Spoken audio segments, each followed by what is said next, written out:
All right. Good morning, everyone. Whoa. Test. Okay. Oh, okay. Happy Valentine's Day. I'd like to call the Design Review Committee meeting to order for Wednesday, February 14th, 2024. We'll start with roll call. Good morning, Chairwoman Perez. Here. I can talk, really. Chairwoman Browning. Here. Committee member. I can do this. Committee member Perez. I'm here. Okay, committee member Browning. Still here. Chairwoman Banducci. Here. Committee member Ellsworth. Yes, here. Okay, and committee member Cameron. Here. Thank you. All right. Item B, oath of office. I have the pleasure of reading Caroline's oath. I'll just read it and you can state your name. Does that work? Okay. I state your name. Caroline Perez. Do solemnly affirm that I will support and defend the Constitution of the United States and the Constitution of the State of California against all enemies, foreign and domestic. That I will bear true faith and allegiance to the Constitution of the United States and the Constitution of the State of California and the Charter of the City of Eureka. That I take this obligation freely without any mental reservation or purpose of evasion. And that I will well and faithfully discharge the duties upon which I am about to enter in the capacity of committee member for the Design Review Committee of the City of Eureka. I guess you just affirm. I do. Thank you. And then you can just sign that and submit it. Okay. Okay. Need a pen. Oh, need the pen? We'll get it. Okay. Oh, she's got it. Okay. I tucked it away already. Sorry. Thank you. Okay, item C, approval of the minutes. These are from January 24th, 2024. Everyone had an opportunity to review those, and if there's no corrections to note, do we have a motion to approve? Go ahead. So moved. I'll second it. Thank you, Gailey and Caroline. We will vote as a committee. Committee member Perez. Aye. Committee member Browning. Aye. Committee member Ellsworth. Yes. Committee member Cameron. Aye. And Chairwoman Banducci. Aye. Thank you. Motion carries. Thank you. Item D, public hearings continued. Nothing under that header. So today we have item E, public hearings new. The only item on our agenda today is for North Coast Co-op master sign permit located at 25 4th Street. And the project is SGNM 23-3. And the recommendation today is to hold a public hearing and adopt a resolution finding the project is exempt from CEQA and conditionally approving the application. So I don't know who's presenting it Yeah, today. great. Yeah, okay. Planning technician Vanessa Odom is going to present again. Great. Thank you, Vanessa. Thank you. Good morning, everyone. Thank you for being here today. To begin, here's an aerial view of the project site, which is located in the northern part of the city near Old Town. Zooming in, the site is located just north of 4th Street or Highway 101 South, south of 3rd Street and between A and B streets. The 1.32 acre project site encompasses an entire city block and contains 2 APNs, which comprise the store and the parking lot. Here's a look at the frontage before the very recent modifications to the store. All signs are located on the eastern tenant frontage, which faces B Street and is oriented perpendicular to 4th Street or Highway 101. Of the 13 wall signs on this frontage, 8 are painted wall signs and 5 are mounted non-illuminated wall signs. Signs labeled with an E are existing signs that will not be replaced. The applicant has proposed to replace the 3 signs marked TBR, or to be replaced. The newly proposed signs 8.1 and 8.2 are identical to one another and will replace the identical existing signs in the same location, which also look very similar to these signs. Newly proposed sign B will replace the current co-op sign. This new sign also looks very similar to the existing sign. All of these signs will be larger than the existing signs they will replace by a total of just under 100 square feet.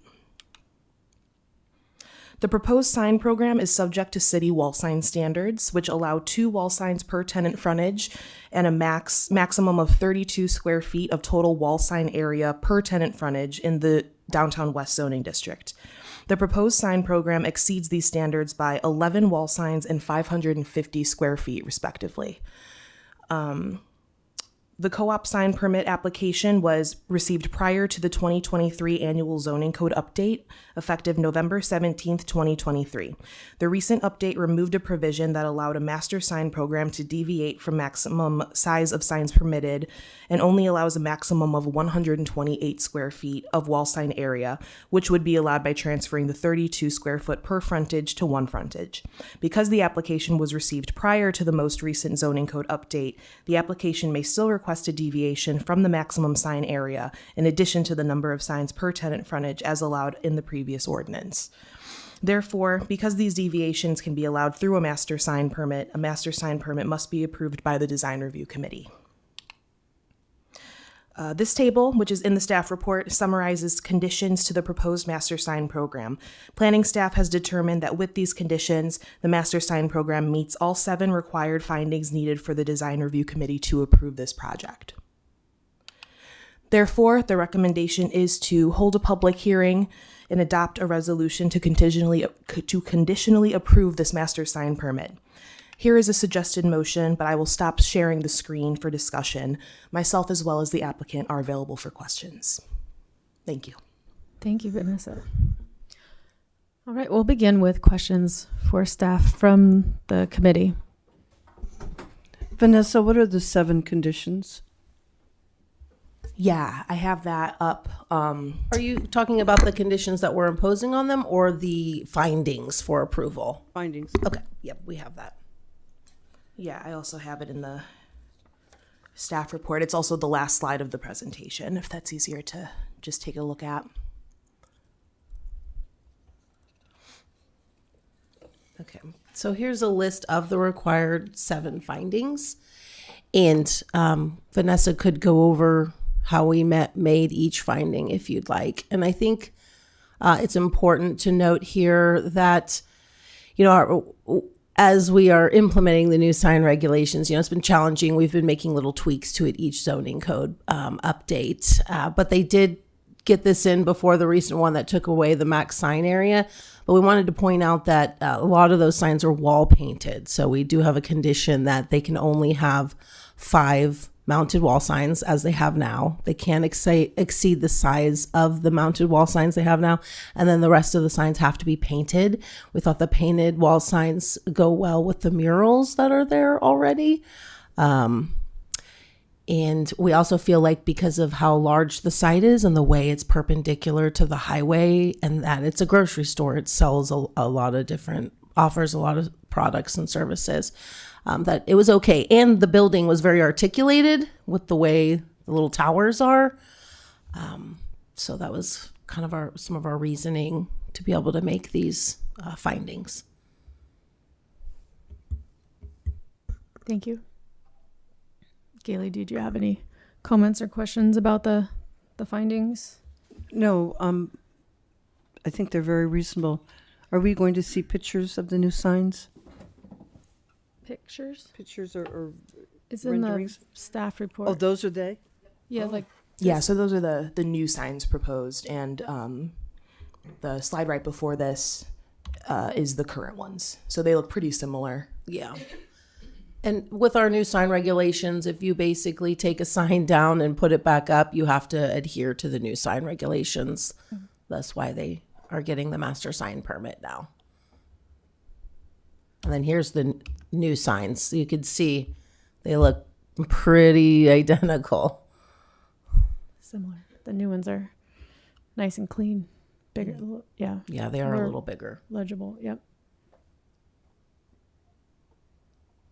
Okay. Other questions for staff? Go ahead, Chuck. In my opinion, the condition that the wall signs for deli, coffee, groceries, etc., be painted, I think that's too stringent. I would suggest that we let the applicant choose whether or not they would like to have it painted, or if or to make it a three-dimensional raised letter. I'm thinking that a 3D raised letter might look better in the overall context of this project.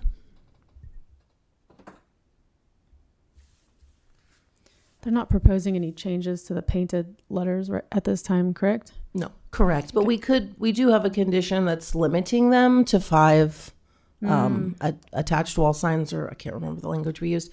So we could remove that to not limit So we could them say to that 7 If or they wanted to 6 change wall their signs. painted wall signs to 3D letters, we could add that to the. Okay. Yeah, it would basically be removing in the table 3. It would be removing, let's see, the max number and type of wall signs. So it says up to 13 wall signs are allowed, of which only 5 may be mounted signs, and the remaining signs must be painted directly. So it would just be crossing out updating this to just say 13 signs allowed, not clarifying between the sign type. Thank you. That would make my tail wag. So 13 is the exact number that they have between painted signs and mounted signs right now. Yes, Between correct. the open, whatever, 7 and 9. Yep. Yeah. Okay. Yeah, because right now in the downtown West zoning district, you're only allowed 2 wall signs, up to 32 square feet max. Per frontage, yeah. Yeah, so Does that take into consideration the size of the property on which it is located? yeah, you're allowed 1 square foot of signage per linear foot of tenant frontage, up to a maximum of 32 square feet. It kind of forces you to have to get a master sign permit or creative sign permit to exceed that. I believe the intention of the sign regulations was to promote more of a pedestrian scale. Like I said, staff, we do struggle with implementing these sign regulations. But we do our best with helping people through the master sign permit and the creative sign permit process. Okay. All right. Any other questions, comments? Well, I don't know if it's appropriate at this time for me to weigh in on that ordinance.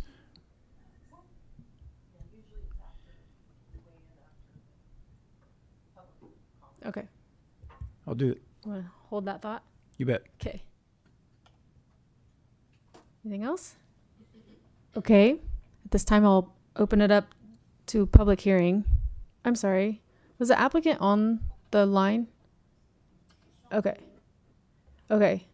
Any questions for the applicant from the committee before I open it up to public hearing? I do. I have a question. Yeah, go ahead. The center sign, the large co-op sign, is there a reason they aren't coordinating it with the other 2 co-op signs that have a green background? It feels a little not in harmony with the rest of the signage. Hi there. My name's Sean. I'm the general manager of the co-op. Hi, Sean. Yeah. So the reason is in part to limit redundancy, so to have kind of too much of the same imagery repeated over and over. So to have a little bit of balance with the 2 matched signs on either side, and then something kind of nodding to each but slightly different in the middle. The other reason is to avoid having to go over the roof line. I think if we were gonna implement like a matching sign to the side, we'd probably extend beyond the roof line, which we figured would be a harder permitting process as well. Thank you, Sean. Does Sure. that answer your question? Yeah. Yes. No. Okay. Okay. Any other questions for the applicant? All right. At this point in time, I'll open it up to the public hearing. If there's anyone on the call or in the audience who wish to speak, you may approach the microphone or raise your hand. Oh. Okay. Hearing and seeing none, I will close the public hearing, bring it back to the committee for further discussion. And Chuck, I know you had a question. No? No. Comment? No. Not right now? Okay. Okay. I think the personally, I think the package looks really clean and nice. I like the increased size of the co-op signs on the two with the leaf seed. Yes, sprout. There it is. I think it's a nice and well-developed package. I'm open to the idea that Chuck presented about, giving them the option of being able to change out their painted signs into raised lettering or whatever it may be, where it says deli and sushi and groceries. I think that's a nice idea too, but I also think that the way that it's presented looks nice as well.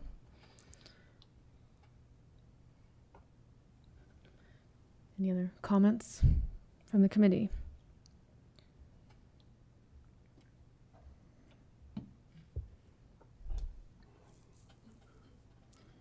Okay, seeing none, do we have a motion?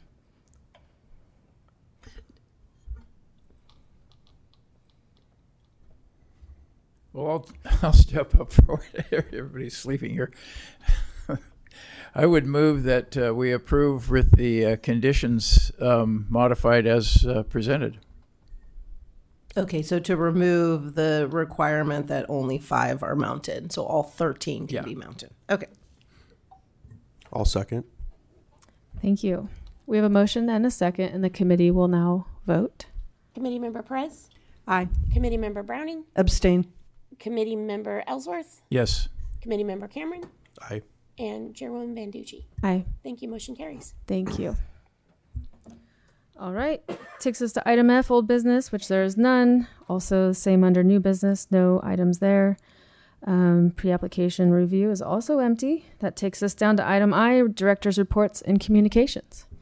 I believe we don't have any items for the next meeting, so we'll be canceling that. And then the first March meeting, I believe we'll have a pre-application review for some housing authority repositioning projects, residential housing projects, I believe. The ones that we reviewed in the past? No, this New will be a ones. new pre-application review, and then there'll come a meeting or two later. It's the the housing authority south of Winco. A bunch of their residential apartments are getting facelifts. Or I'm not sure if they're completely new buildings or if they're refurbishing, but we'll find out Great. in early March.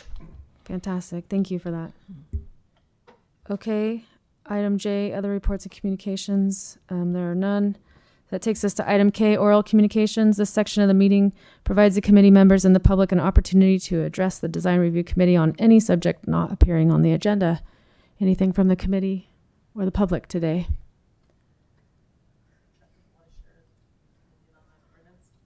You good? Okay. All right. Well,